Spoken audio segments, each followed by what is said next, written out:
Hi എല്ലാവർക്കും നമസ്കാരം. ഇന്ന് നമുക്ക് നല്ല പെർഫെക്റ്റ് ആയിട്ട് സമൂസ ഉണ്ടാക്കുന്നത് എങ്ങനെയാണെന്ന് നോക്കിയാലോ. നോമ്പ് തുറക്കുമ്പോൾ ഒഴിച്ചുകൂടാൻ പറ്റാത്തൊരു സ്നാക്ക് ഐറ്റമാണ് സമൂസ. അപ്പം നമുക്ക് ഇന്ന് ബീഫ് സമൂസയുടെ റെസിപ്പി നോക്കിയാലോ, നല്ല പെർഫെക്റ്റ് ആയിട്ട് ഉണ്ടാക്കുന്നത് എങ്ങനെയാണെന്ന്.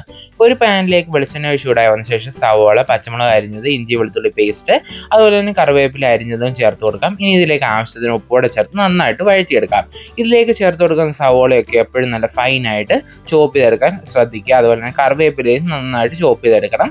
പച്ചമുളക് നമ്മൾ റൗണ്ടിലായിട്ട് അരിഞ്ഞെടുക്കുക. ഇതുപോലെ നല്ലൊരു ഗോൾഡൻ കളർ ആകുന്നത് വരെ മീഡിയം ടു ലോ ഫ്ലെയിമിലിട്ട് നന്നായിട്ടൊന്ന് വഴറ്റിയെടുക്കണം.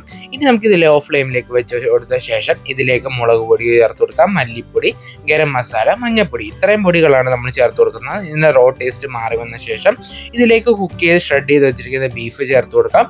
നമ്മൾ ഇതിലേക്ക് മഞ്ഞൾപ്പൊടി, ഉപ്പും ഗരം മസാലയും കുരുമുളക് പൊടിയും ചേർത്തിട്ട് കുക്ക് ചെയ്തെടുത്ത ബീഫ് അതിൻ്റെ വെള്ളം വറ്റിച്ചെടുത്തിട്ട് ഷ്രെഡ് ചെയ്തെടുത്തിരിക്കുന്നതാണ്. ഈ ബീഫ് നന്നായിട്ടൊന്ന് മൊരിഞ്ഞ് വന്ന ശേഷം നമുക്ക് ഫ്ലെയിം ഓഫ് ചെയ്ത് കൊടുത്തിട്ട് ഇതിലേക്ക് കുറച്ച് മല്ലിയില ചോപ്പ് ചെയ്തും കൂടെ ചേർത്ത് കൊടുക്കാം. ഫ്ലെയിം ഓഫ് ചെയ്ത് കൊടുത്ത ശേഷം മാത്രം മല്ലിയില ചേർത്ത് കൊടുക്കുക. എന്നാലാണ് മല്ലിയിലയുടെ ഫ്ലേവറൊക്കെ നന്നായിട്ട് നമ്മുടെ സമൂസയിലേക്ക് കിട്ടത്തുള്ളൂ. അപ്പോൾ നമ്മുടെ ഫില്ലിങ് റെഡി ആയിട്ടുണ്ട്.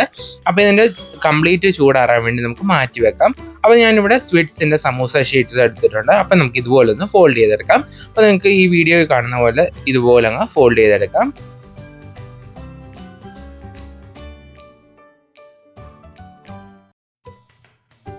ഇതുപോലൊരു കോൺ ഷേപ്പ് ആക്കി എടുത്ത ശേഷം നമുക്ക് ഇതിലേക്ക് 1 ടീസ്പൂണോ അല്ലെ 2 ടീസ്പൂണോ ഫില്ലിങ് വെച്ച് കൊടുക്കാം. അപ്പോൾ ഞാനിതിലേക്ക് 2 ടീസ്പൂൺ ഫില്ലിംഗ് ആണ് വെച്ച് കൊടുത്തിരിക്കുന്നത്. ഇനി നമുക്ക് മൈദ കുറച്ച് വെള്ളത്തിൽ കലക്കി എടുത്തിട്ട് ഇതുപോലെ ഒന്ന് ഒട്ടിച്ചു കൊടുക്കാം. അപ്പോൾ ഇതുപോലെ നല്ല ടൈറ്റ് ആയിട്ട് ഒട്ടിച്ചെടുക്കാം. അപ്പോൾ ഇത് നമ്മുടെ സമൂസ ആണ് നല്ല പെർഫെക്റ്റ് ആയിട്ട് നമ്മൾ ഫോൾഡ് ചെയ്തെടുത്തിട്ടുണ്ട്. ഇതുപോലെ തന്നെ നമുക്ക് ഈ വീഡിയോ നോക്കി ചെയ്തെടുത്താൽ അതുപോലെ തന്നെ നമുക്ക് നല്ല പെർഫെക്റ്റ് ആയിട്ട് കിട്ടുന്നതാണ്. അപ്പോൾ നമുക്ക് ഈ ചൂടായിരിക്കുന്ന വെളിച്ചെണ്ണയിലേക്ക് ഇട്ട് കൊടുത്തിട്ട് നമുക്ക് ഫ്രൈ ചെയ്തെടുക്കാം. അപ്പോൾ ഞാനിവിടെ വെളിച്ചെണ്ണയിലാണ് ഫ്രൈ ചെയ്തെടുക്കുന്നത്. നിങ്ങൾക്ക് അതിന് പകരം ഓയിലിലും ഫ്രൈ ചെയ്തെടുക്കാവുന്നതാണ്. നല്ല ചൂടുണ്ടായിരിക്കണം എണ്ണയ്ക്ക് എന്ന് പറഞ്ഞ് ഓവറായിട്ട് ചൂടാകുകയും ചെയ്യരുത്. ഇടുന്ന വശം തന്നെ കളർ മാറുന്ന ഒരു ചൂടല്ല, അത്യാവശ്യം ചൂടുണ്ടായിരിക്കണം. അപ്പോൾ നമ്മൾ ഇതിലേക്ക് ഇട്ട് കൊടുത്തിട്ട് നമുക്കൊന്ന് തിരിച്ചിട്ട് കൊടുക്കാം. അപ്പോൾ നമുക്കിത് മറുവശവും ഫ്രൈ ആയി വരുമ്പോൾ നമുക്കിത് എണ്ണയിൽ നിന്ന് കോരിയെടുക്കാം.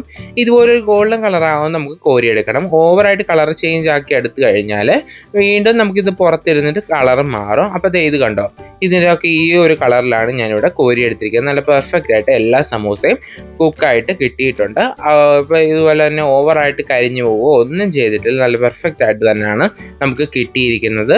ഇതേ സെയിം മെത്തേഡ് തന്നെ നമുക്ക് ചിക്കൻ വെച്ചിട്ട് ഈ ഒരു സമൂസ നമുക്ക് ചെയ്തെടുക്കാവുന്നതാണ്. അപ്പോൾ ചിക്കനെക്കാട്ടിലും കുറച്ചുകൂടെ ടേസ്റ്റ് വരുന്നത് എന്തായാലും ബീഫിന് തന്നെയാണ്. അതുകൊണ്ട് തന്നെ ബീഫ് വാങ്ങുമ്പോൾ ഇതുപോലൊന്ന് ട്രൈ ചെയ്ത് നോക്കാനായിട്ട് മറക്കരുത്. നല്ല പെർഫെക്റ്റ് ആയിട്ടുള്ള സമൂസയുടെ റെസിപ്പിയാണ്. അപ്പോൾ നമുക്ക് നെക്സ്റ്റ് റെസിപ്പിയെ വീണ്ടും കാണാം. Thanks for watching.